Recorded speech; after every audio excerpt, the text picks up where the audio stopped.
Rise and shine, everyone, and take a look at this. John's new forecast overnight showing a nearly 80-degree difference from last Monday to this upcoming Monday. It is going to be quite the thaw out. We've been waiting for this. I want to see my neighbors finally. Yes. We've all been in hibernation, and it's time this weekend, John. We are all going to be coming out. It is so funny. It's so true. So I ran out there. Our trash day earlier was 35 below. I'm like, hey, neighbor, see you in like a week. And he's like, he just literally said one word. He said cocktails. I was like, that is the most Minnesotan thing I've ever heard in my life.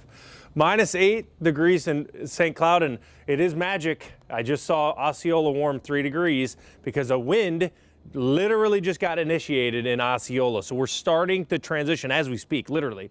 Our lows were hit earlier than normal because the winds are coming in right now. So the problem with winds in the morning is, well, it makes it feel colder, and you're starting to see those winds pick up here. So Marshall, 20-mile-per-hour wind makes it feel like still 20 below in St. Cloud. We're at 6 below. It's not bad out here.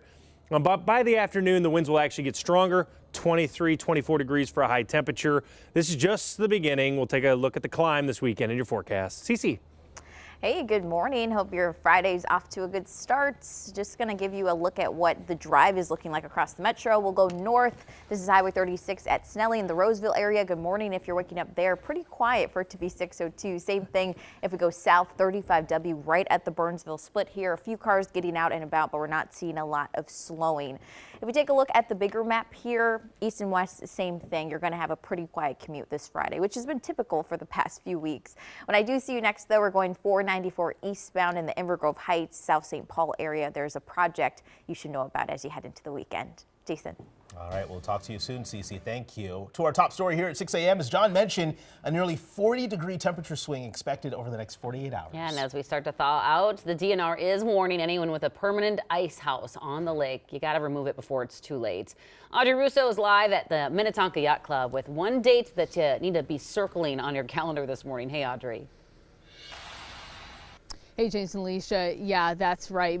By 24 hours from now, we're going to be well on our way to above freezing temperatures. It's going to be in the 40s next week, which means every single day it's going to get less and less safe for you to leave your fish house out on the lake. So state statute requires that the lower 2/3 of Minnesota remove their fish houses from the lake by March 3rd. If you live or have any kind of property in the northern third of the state, you've got a bit more time, March 17th. But for most of the state, you've got a little over a week to remove that fish house. Now, the DNR is stressing that doesn't mean that the ice is necessarily going to be safe all the way up until that deadline. No, we know that weather plays a really big role in this.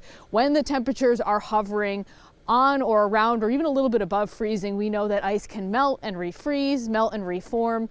And older ice is just simply not as strong as new ice. Plus, if the ice melts a little bit and then refreezes, it could actually freeze your ice house to the surface of the lake. That's going to be a nightmare to try to pry that up. The DNR is also stressing that, like at the beginning of the season, towards the end of the season, ice doesn't melt in a uniform pattern. There are some areas of the lake that will melt faster than others. So they're stressing to everybody to test the ice, make sure it's safe before you head out there, especially in this next week or so. Now, coming up in about a half hour, we're going to be talking about different deadlines and some of the penalties that you could face if you don't follow them. But for now, Jason, Alicia, I'll send things back to you. Yeah, got to be careful out there on the ice and get those houses removed. Audrey, thank you.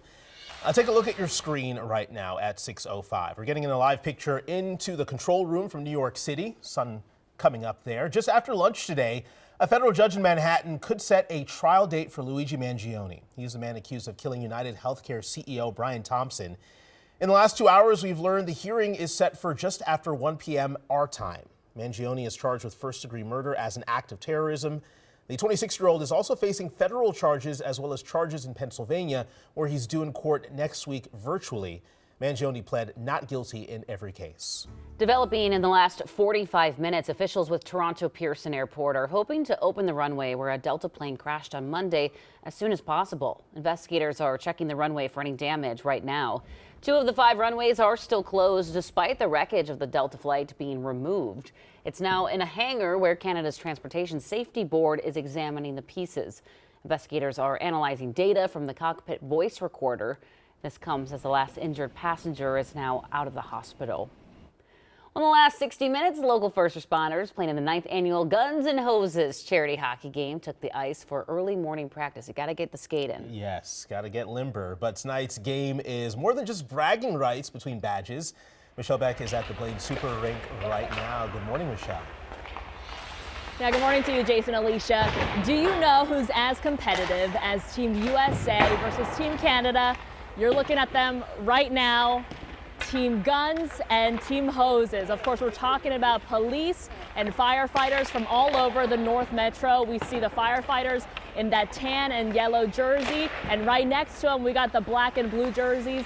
Those are our local police. Yeah, this is Guns and Hoses charity hockey game. Doors are going to be opening in less than 12 hours at 4:30 this afternoon, and right now this is early morning practice to make sure in the side of the firefighters to make sure that they win again for the second time. The police want to hold on to a title that they've held on to for most of this, the duration of this event. So just minutes ago, I got the official game puck is what they call it, right? The official game puck for tonight's game. This is pretty cool. It says Guns and Hoses just on it, official game puck. This is what you're gonna see out here tonight.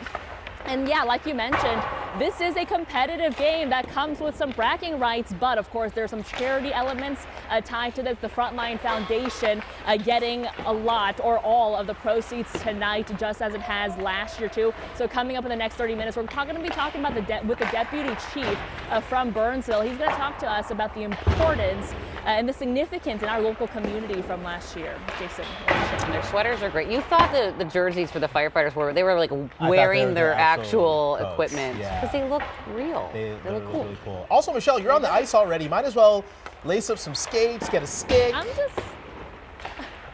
I just inched onto the ice without any skates. I'm not a good skater, so that's why I'm just kind of hanging by the sides right here as these guys are just really skating, gliding right past me. So I'm just holding on for dear life, guys. No, I feel you, girl. I can't skate either. I'd be terrified. So kudos to you. Thank you so much. Should be a lot of fun. All right, 6:08 on your Friday. Well, heartbreak this morning for Team USA. About 8 hours ago, they lost in overtime to Canada in the Four Nations face-off final last night. That was a house divided. It was intense. So those who don't know, this replaced the NHL All-Star game with the best NHLers from the U.S., Canada, Finland, and Sweden, all competing for their country. The tournament generated more buzz than anyone anticipated. The cheapest resale tickets for the game were around $1,000. Fans say it's about time that hockey is getting the recognition it deserves.